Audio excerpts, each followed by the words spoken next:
കോഴിക്കോട് മൂഴിക്കലിലെ നസ്രിയയുടെ കൊലപാതകത്തിന് പിന്നാലെ ഫോൺ കിണറ്റിലിട്ടത് അദ്നാൻ തന്നെയെന്ന് ഉറപ്പിച്ചു പോലീസ്.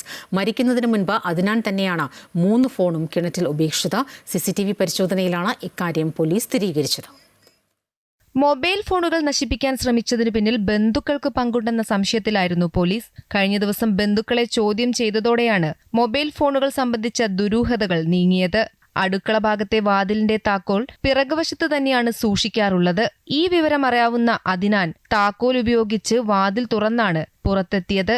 താക്കോൽ ഉപയോഗിച്ച് വാതിൽ തുറക്കുന്നതിന്റെ ശബ്ദം CCTV ക്യാമറയിൽ പതിഞ്ഞിട്ടുണ്ടെന്ന് ചേവായൂർ പോലീസ് പറഞ്ഞു. വീടിനുള്ളിൽ മോഷ്ടാവ് കയറിയെന്ന സംശയത്താൽ വല്യുമ്മ നസ്രീനയുടെ ഫോണിലേക്ക് 4:50-നാണ് വിളിക്കുന്നത്. ഈ സമയം ഫോൺ അദ്നാന്റെ കൈവശമായിരുന്നു ഉള്ളത്. കൂടാതെ വല്യമ്മ വിളിച്ചിട്ട് കിട്ടാതിരുന്നതോടെ നസ്രീനയുടെ ഉമ്മയും ഫോണിൽ ബന്ധപ്പെടാൻ ശ്രമിച്ചു.